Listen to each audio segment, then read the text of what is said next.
God puts us in nations, in places, not by mistake, but to do a job. What if we opened our eyes to the needs of our colleagues, of our leaders, of our subordinates, and we were a priest on their behalf? Welcome to the Repurposing Business Podcast. My name is Lyn Johnson. And I'm Lyn Johnson. And we're going to be talking about how to get our business into God's business. Our subtext is Let My Business Go, and we'll have guests from around the world. So thank you for joining us this week and every week on the Repurposing Business Podcast.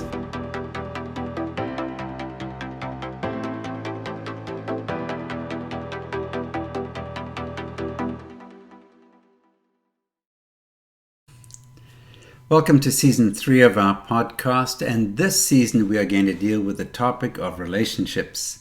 And we'll speak about singleness, how to choose a spouse, how to get married, and then what do you do once you've been married for quite a while. And Lyn, you and I have been married for a few years now. Yeah, 41 years and 4 years of dating before that. So we just have known each other for a long time.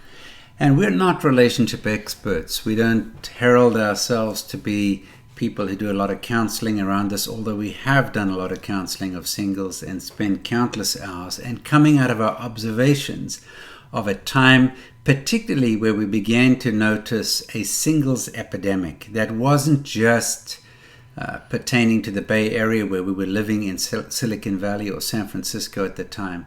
But we noticed as we spoke with friends who had groups in London and in Cape Town and the major metropolitan cities of the world, even in parts of the world where they have arranged marriages, still this is a challenge.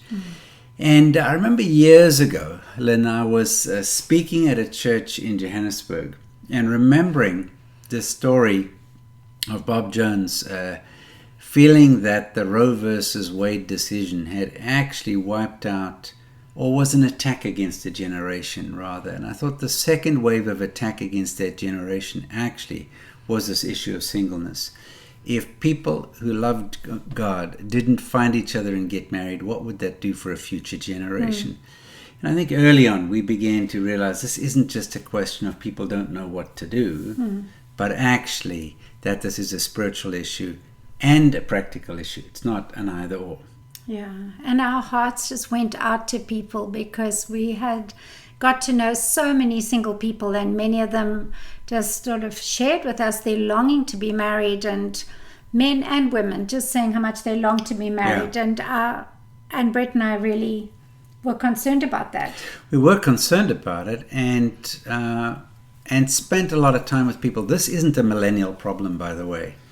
So some of the singles that we were encountering, some of them 50 years old, never been married, 40s, 30s. And in fact, at the time that we lived in Silicon Valley, there was a singles group at a church near to us that had like 7,000 or 8,000 people in this singles group. Yeah. So this was a big deal. Yeah. And as we began to discuss with people about the things that had hindered their ability to get married, we realized there was an epidemic of singleness, and it's actually continued. Yeah. So people have a longing to connect with each other, a longing to relate, but there were other things that were getting in the way. So, for example, one of the causes of this thing was actually this notion of I should put my career before getting married. In other words, in the old days, it was, I remember Ruth Bader Ginsburg said recently that she was, there was 6 men, I think, for every 1 woman at a university. If you couldn't find a husband when you went to university, you had a problem. Well, that was where she went to university. Back in the day, back in the day. Now that's changed, but in many respects, some people would go to university and think, I'll meet somebody there.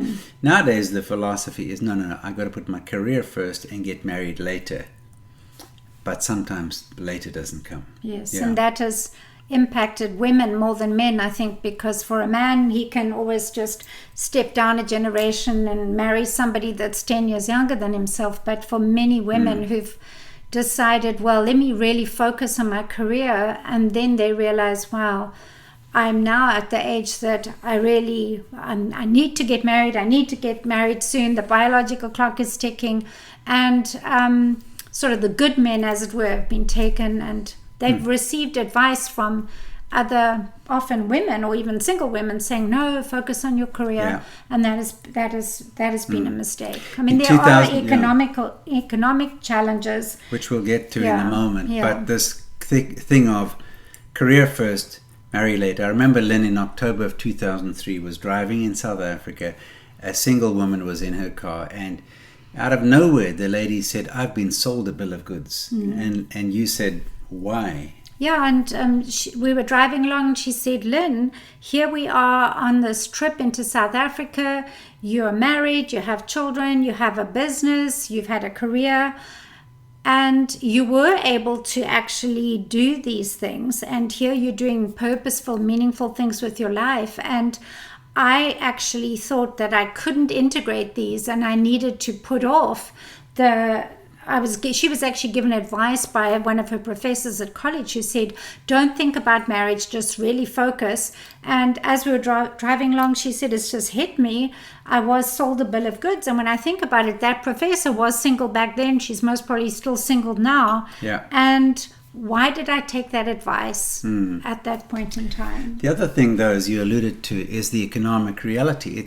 It's not a situation where a lot of young people are working for a big corporate. They got a 40-year career ahead of them. Yeah. They're going to get increases. They can afford a mortgage. They can easily get married economically. And so I think sometimes in people's minds they're thinking, well, I can't get married until I'm more economically stable. Yeah. Now, some people will say, look, we'll just weather the storms together. But in some countries, I know, where you can't get a mortgage easily, they say, first I have to save for a piece of land, save for a house before I can get married. And we find that in those countries, they're marrying people much younger than them, but they don't get married until their late 30s. Yes. Yeah.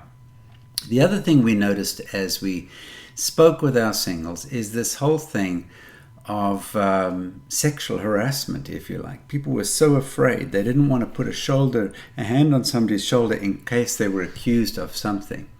And so they backed off. And so it was as if the people were in lab coats, quite clinical in their relationship. There wasn't the normal interaction because they were afraid of being sued, or they didn't want to overstep in a context where they appeared to be overbearing in some way. So there was almost a backlash or a counter result of the political correctness and so forth that caused people to not be able to relate to each other. That was something else that we observed back then. Yeah, maybe with women thinking, well, if I'm feminine or let my feminine side show, maybe people will think I'm not as intelligent or I'm not as capable. And so in the workplace, women were sort of needing to dial that down. And then that sort of had some impact that the women weren't relating to men in a way where they could sort of show their feminine side, and maybe the men were also being just very cautious. And obviously we agree that we don't want any sexual harassment of any sort at all. And people need to be honoring one another to the nth degree. We completely mean that. But it just seemed as if people were almost tense and not able just to relate naturally to one another. Yeah. Another issue that we came up against was people didn't have a good view of marriage. Yes, and that's a major one. Yeah, so when you said to somebody about thinking about getting married, they were like, why? I've seen your generation or older generations actually mess up.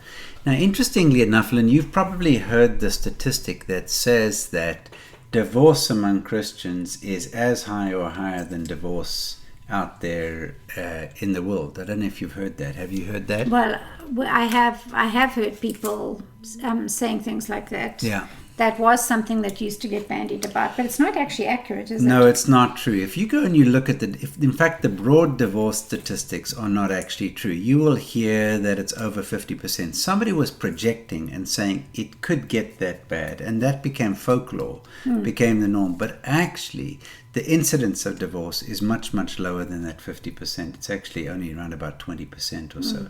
Now, some people are just not getting married. Yeah. I grant you that.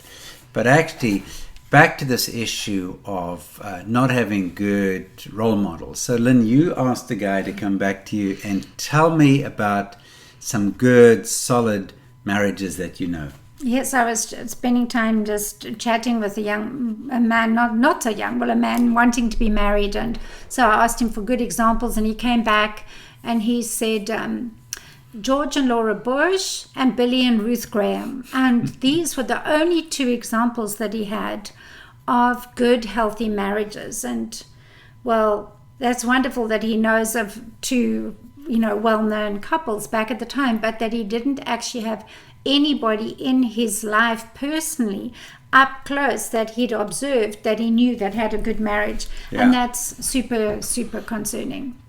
It is a concern. And so one of the things that we began to speak about, Lyn, was this notion of having a kingdom marriage. And so we've talked about there's regular marriage, there's good Christian marriage, and there's kingdom marriage. What do you mean by the differences between these things? Yeah, so, a regular marriage, and that can be a marriage that is just a normal one, or even a believer that has a marriage that's about, well, I want to get married so that my needs are met. And this is about my needs being met, and you're busy thinking this is about your needs being met. And obviously those of us that are followers of Jesus and looking at biblical truth, we learn about laying our lives down for one another and serving each other. And so you can have a good Christian marriage where I'm really wanting to meet your needs and wanting to serve you, and vice versa. And that's good. We encourage that. But when we talk about a kingdom marriage, we're actually talking about where the two of us have our arms linked, and we're looking forward together, looking to God together, and looking how can our marriage have an impact for the kingdom of God.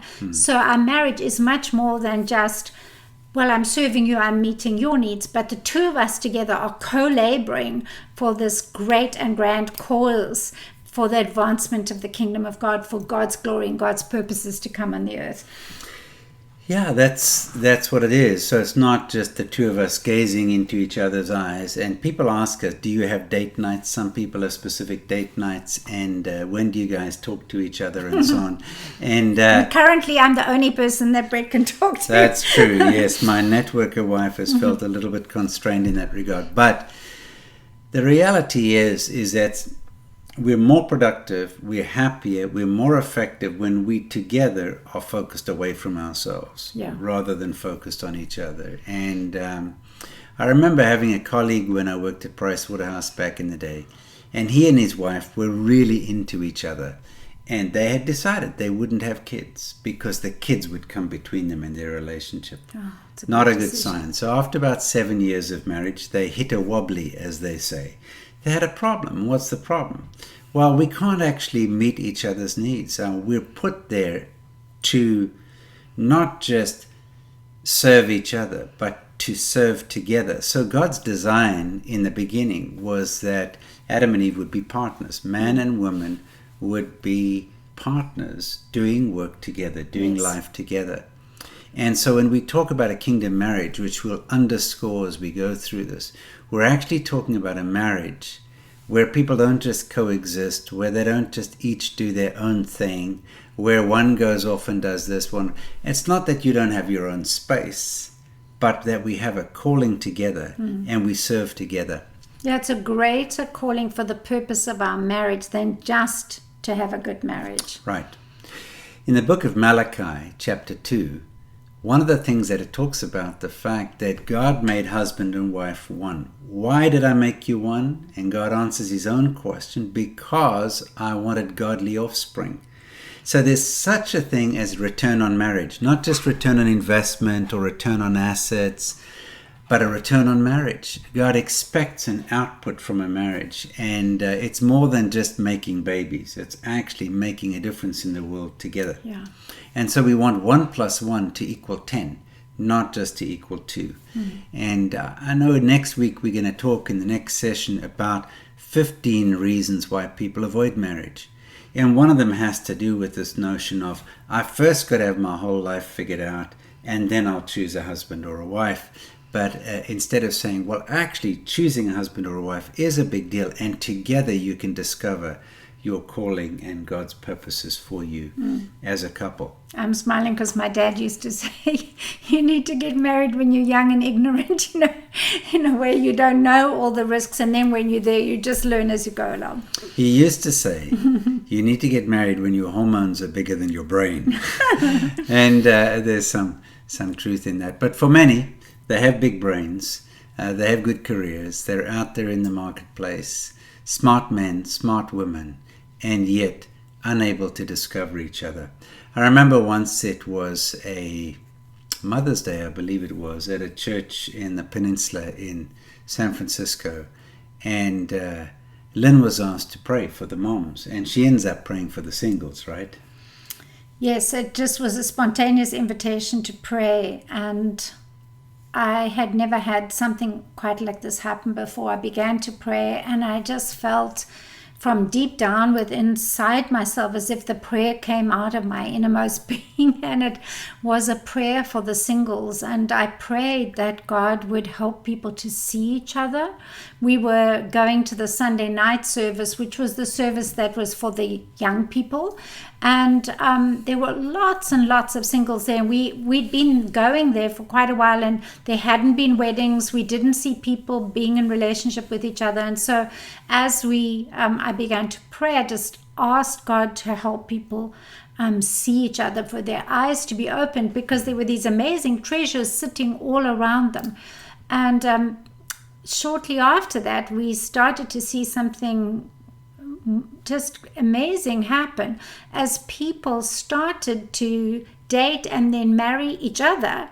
People that had been right underneath their eyes, underneath their noses, they'd never even noticed or seen each other as potentials. And one after another, these couples were coming together, these people were coming together, and they were getting married. And I am still in contact with some of these couples today who are happily married, and God just opened their eyes to people that were right there. And it was a spiritual thing, I think, that God broke off. This was much more than just trying to persuade people or pointing people out, although I do believe there is a role for matchmakers. That's another whole topic. But that actually God did it and caused people's eyes and hearts to be opened. Yeah, that's right. And so I remember years later, Lyn, I was busy thinking through this concept of how do you explain the glory of God to people. And I had a dream. It's not common for me to have dreams that it makes sense and I remember. I mean, I dream every night, but normally nonsense. But in this one, it was about the glory of God. And what I saw in this dream was these eggs that were like giant ostrich eggs, but bigger. And they were white and shining, and they were floating. And I knew it was the glory of God, symbolic of the glory of God. And as these eggs floated around, some people didn't even see it. And others saw, but were afraid and backed away, and these floating eggs kind of moved away from them. Then others were curious and wanted to carry these eggs, and as they did, they grew. And I saw that several things became clear to me in the dream, as they do in dreams. One was that it was more important to be carrying the glory of God than to know where you were going. And a lot of people wrestle like, what's my direction in life? I need clarity on this decision, that decision, versus saying, how do I carry the glory of God? Then I noticed in the dream that sometimes these eggs got covered in a shroud of soot, almost like a black-gray soot that covered them. And that happened when people criticized each other and were negative about each other. And so I was aware through that whole dream process that there's something of the glory of God to be discovered inside people, so that even though you and I have been married 45 years, I can wake up this morning and say, wow, there's something about God's glory I could discover in Lyn that I've never seen before. Otherwise, we can become familiar, we can become stale, we can become bored. And the Bible says that we need to become like little children. We were just with our grandchildren recently, and when they open a present or they open a door or they open a flower or anything, there's a wide-eyed excitement about all sorts of things. And when we look at each other that way, that we're anticipating seeing something of the glory of God. Anyway, fast forward. A few days later, I was at a prayer meeting. And at the prayer meeting were mostly single people, men and women. And they were singing a song, Show Me Your Glory. And now I just had this dream about the glory of God being inside people. And these people had their eyes closed, or they were looking at the ceiling with their hands in the air singing, Show Me Your Glory. And I'm thinking they should have been looking around the room singing, Show Me Your Glory. Because not looking for the glory of God in other people, the contrast is we make these lists and we actually have a checklist that screens people out. Yeah. Rather than saying, wow, that guy's amazing. Yeah, he might be a little bit too short, or he might be balding, or he might have a bit of a belly, or he might not have the best job in the world, or he might be too tall or too skinny or too whatever. Instead, if we said, man, there's something of the glory of God in that person, which is amazing. And so part of the series will be not just looking at how to make yourself look cute, or how to make yourself be attractive or approachable, or whatever it might be, although we will touch about some of those things. But how do we actually look for the glory of God in each other? Yeah. On this topic of criticism, you met with some young women from San Francisco at the time, or was it back in the early 2000s? And you got chatting with them. And there was a bit of a thing. I remember once I was in another country, not the US, and I asked some guy why he wasn't married. And he said to me, all the sisters are devils. I said, no, they can't be. The problem must be with you, not with the women, and which he didn't want to admit to. But it's quite common for people to say, oh, there aren't enough good men, or there aren't enough good women, which is actually not really a true statement. And do you remember what this group in San Francisco did? Well, I know that we encouraged a group of women to gather and to start praying for the men. And they weren't just praying, Lord, send me a husband, bring me a man, but actually praying for the married men in the city, that God would strengthen the marriages, that God would help them to live good and strong and righteous lives. They were speaking blessing over the single men, because it was very, very easy to start actually cursing, as it were, the men pushing everybody into one big group. Oh, all the men are ... But by actually gathering to pray, they were praying blessing over the single men, praying for strengthening over them, praying for sexual purity for them, praying for them to know God more, and actually just sort of align their hearts towards really praying blessing over the men. And I think that this is such a powerful practice. So for single women, even now, to gather with other single women and be praying blessing over the men. Yeah. We'll speak when we look at some of the reasons why people avoid marriage. But we've got into this thing of accountability, back over the last 20 years.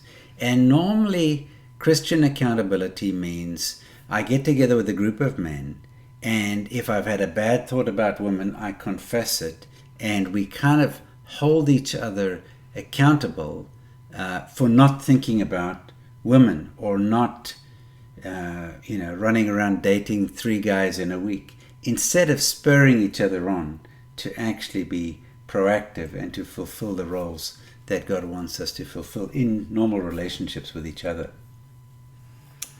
Yeah, and I do think that there is a role for encouraging each other to step up and to step out, and to be able to just